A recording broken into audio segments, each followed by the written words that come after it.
This is Radio Now 95.3 FM. Come for the news, stay for informed conversations.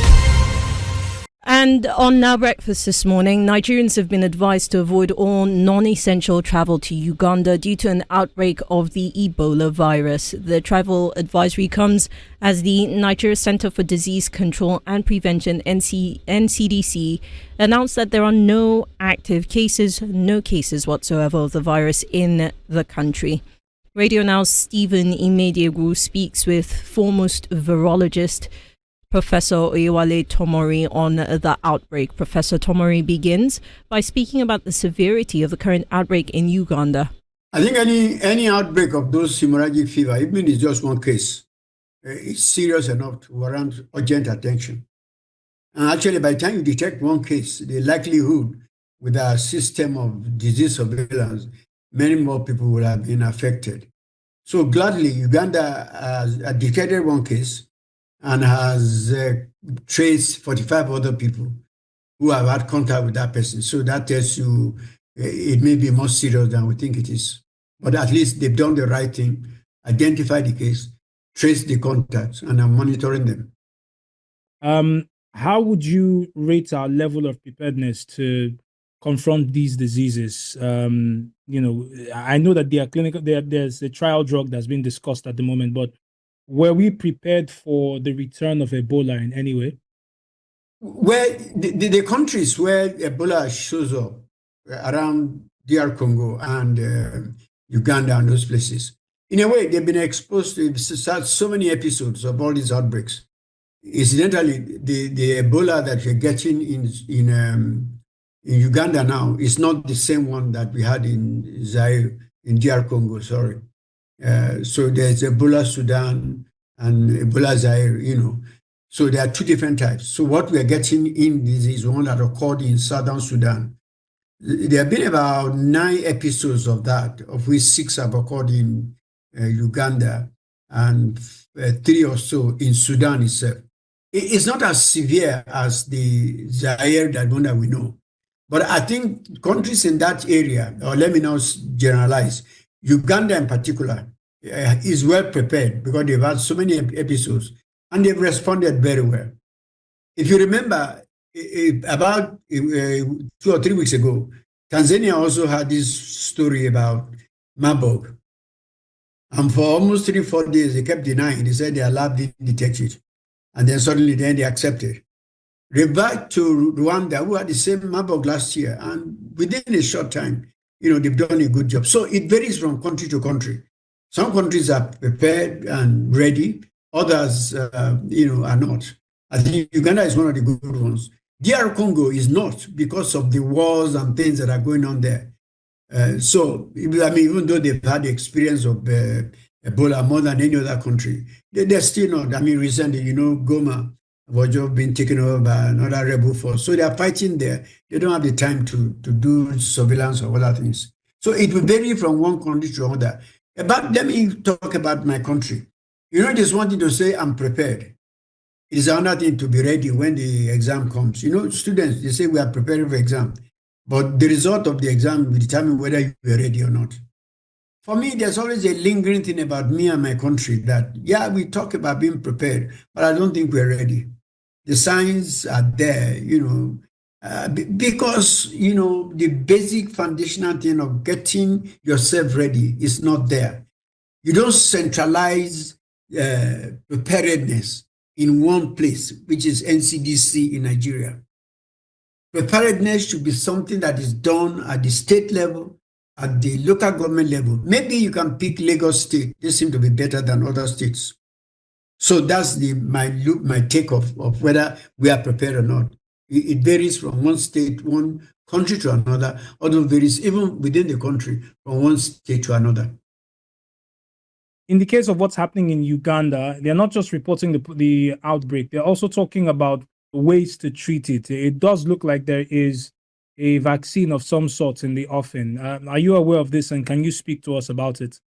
Sure. See, what happened was that there's actually no vaccine yet approved for Ebola Sudan. There is vaccine for the Ebola Zaire. So what they've done, and a quick thing, which is what was done during this, was that to approve that vaccine candidate to be used during this outbreak.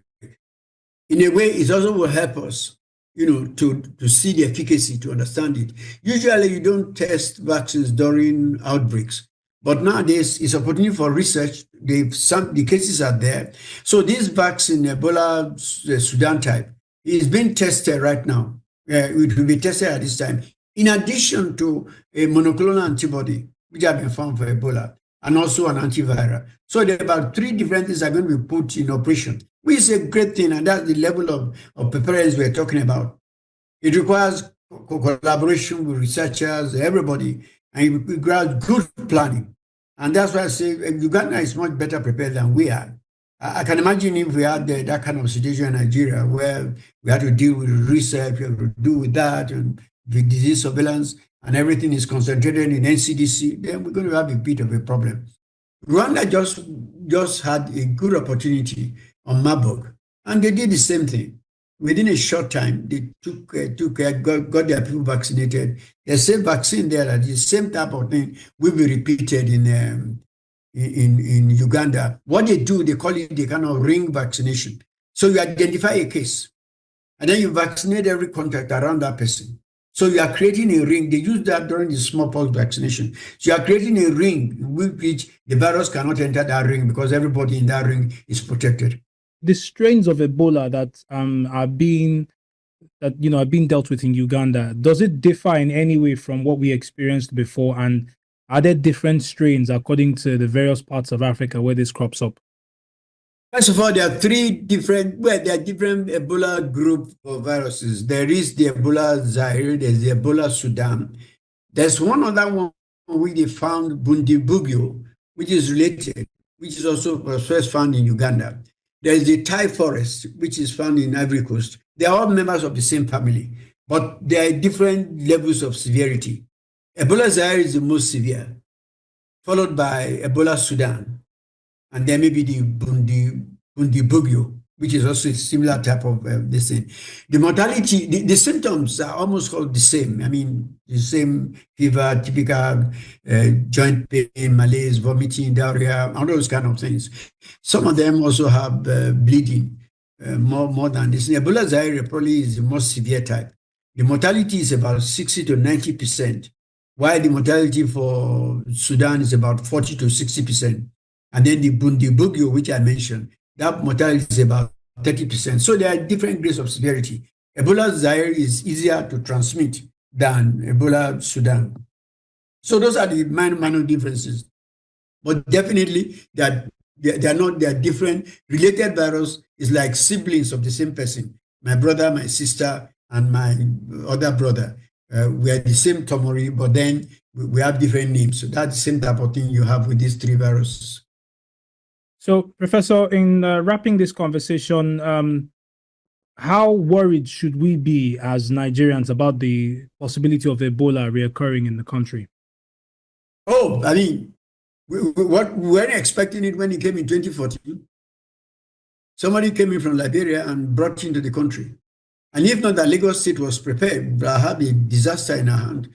In fact, the whole world was so scared that if it didn't land in Nigeria, that's the end of the story. Almost the end of the world. But then this we need to keep raising. Lagos State came out, the kind of level of preparedness, and it was like they were ready. Of course, they got assistance from other parts, but it was a combination of a lot of people helping. There was the state government itself taking the appropriate action. There was the community involvement in which the people, they traced all the contacts, isolated the cases. There was the lab that did a quick diagnosis. That was the lab of Milabu in Lagos that did a quick diagnosis. And on the way of that moving, that of course we remember the hospital where the case occurred. All those are factors. You may say that we are preempted because Ebola has been raging in different parts of West Africa. But for a disease that comes suddenly without any notice, I don't think we'll have been as quickly prepared as we are. So in a way, we should, you can't take holiday from disease outbreak. It's a permanent and perpetual thing. Your surveillance must be in good place. You remember, I'm glad NCDC came out and talk that people are traveling to those places. But to me, I think they should extend it. It's not people coming from Uganda that you're going to stop. Remember, there's a hub. All of us either go through Addis Ababa or whatever. And there are people coming from Entebbe who will come into Addis Ababa, not coming to Nigeria. So at that hub in Entebbe, anybody can get mixed with anything. So I would say anybody coming from that region, I will extend the thing not just to Uganda alone. I will extend to anybody coming from that region who has to pass through Addis Ababa, South Africa, any of those airports, Kenya, Nairobi. I would treat all those people and say, fill that form.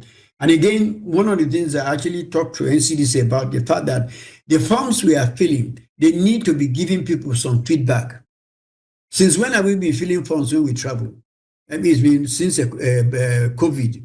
Have you ever had any feedback from NCDC about the forms we're filling? No, we have not. And that's an error I think we're making.